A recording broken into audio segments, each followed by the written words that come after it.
The fair closed, but the impact was felt for quite some time. The city did have momentum. The boosters kept on boosting. The reformers kept on reforming. And there was a sense that maybe they were living in what Mayor Wells had called a new St. Louis.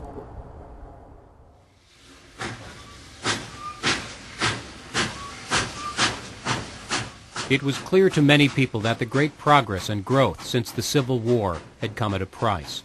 In the years following the World's Fair, a number of studies took on important issues dealing with health and quality of city life. A 1906 report on waste disposal, another on the serious smoke problem. All of these issues were spoken at in terms of a moral crisis. Air pollution. This was not just a matter of harming health or being an inconvenience and nuisance to people, but something that would debilitate people morally. It threatened the moral core of the citizenry. In 1908, a reform group called the Civic League of St. Louis surveyed one of the city's worst slums and published an illustrated report on its findings.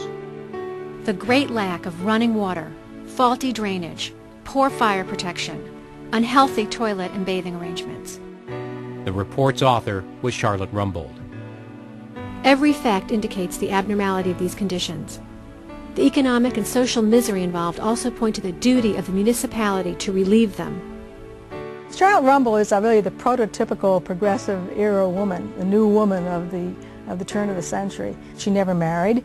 She studied abroad, social work and social service work was, of course, a new profession and a profession that many women went into.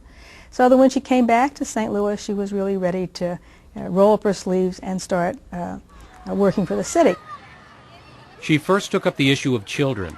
A women's group called the Wednesday Club worked to establish playgrounds in the most crowded parts of the city and started summer programs.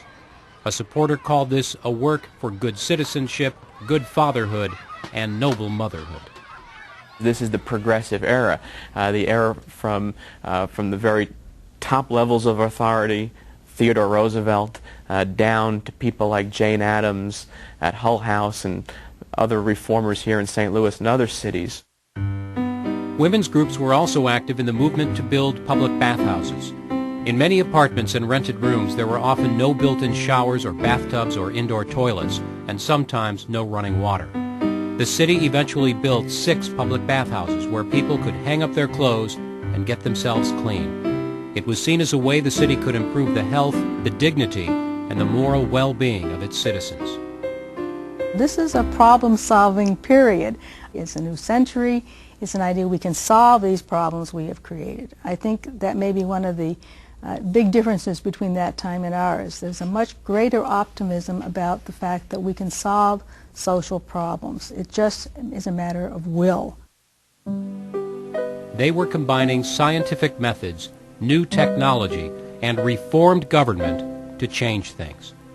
It was exactly what had been on display and at the heart of the World's Fair of 1904.